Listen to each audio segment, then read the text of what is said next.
All right, let's jump straight into part 2 of this explainer.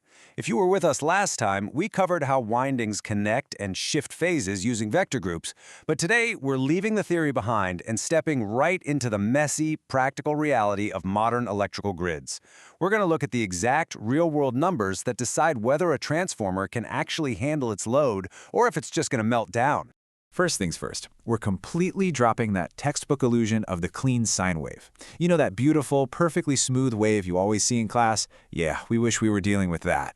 But that spiky, harmonic distorted mess, that is our reality. Modern grids are just absolutely packed with computers, LED drivers, and variable frequency drives that generate really aggressive, nonlinear currents.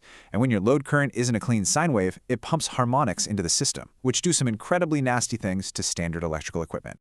So how do we survive this dirty power? Enter the K-factor. This mathematically rates a transformer's ability to handle those nonlinear loads without literally cooking its windings from eddy current losses. Now, take a look at the math here. Notice how we take the harmonic current and multiply it by the harmonic order squared. That squared part right there, that is the absolute killer.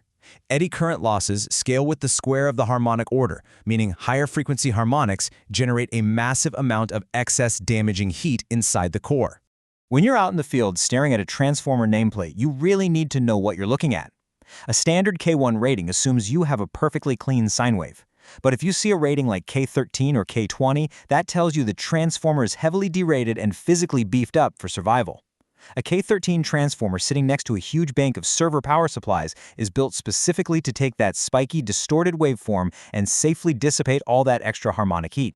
Here is the massive red flag, guys. If you ignore the K-factor and just feed a heavy nonlinear load into a standard K1 unit, you will absolutely destroy that transformer long before you ever hit its rated capacity limit. You might look at your meters and think, hey, I'm only pulling 80% of my rated kVA. I'm golden. Actually, scratch that. You're in trouble, because thanks to those high-frequency eddy current losses, that transformer is silently baking from the inside out.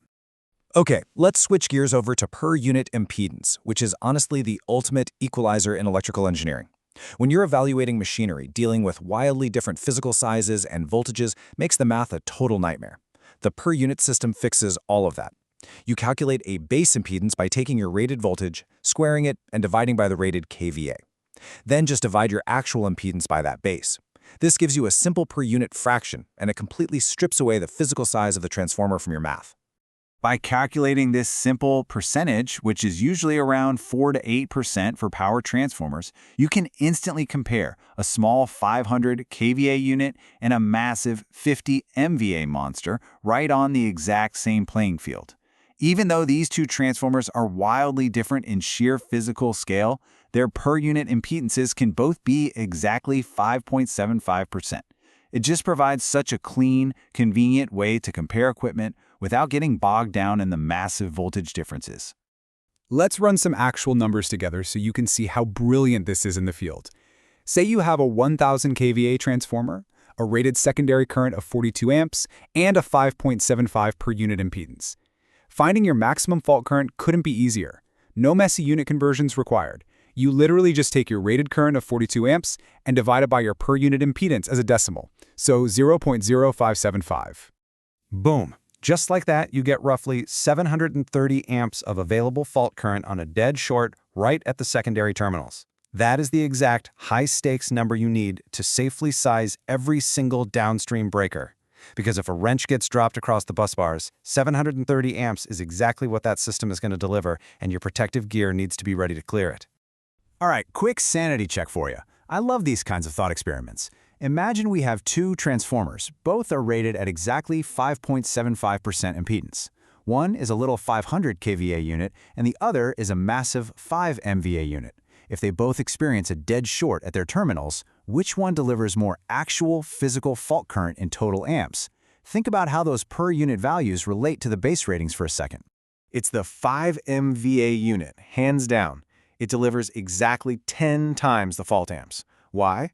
Because while that per unit impedance is completely dimensionless and stays at that exact same percentage, the rated base current scales directly with that massive kVA size. So, same exact percentage, but a completely different real-world consequence. The bigger the transformer, the vastly larger the short circuit current it pushes through that same per unit bottleneck. So, Look at what we've covered. You started this explainer knowing about vector groups, and you're leaving with the ability to spec a K-rated transformer to survive a dirty, harmonic-heavy grid, plus you can calculate catastrophic fault currents using the per-unit system. These are calculations you're going to use on almost every single major project. But our journey with transformers isn't quite over. Next time, we're taking things into the lab. We'll be looking at the exact schematic for running open circuit and short circuit tests using a wattmeter, ammeter, and voltmeter. In an open circuit test, for example, we apply rated voltage to one winding while leaving the other wide open. Since there's no load current, the tiny current that does flow is entirely due to core losses and magnetizing current. It's a genius way to find our core resistance and magnetizing reactance directly.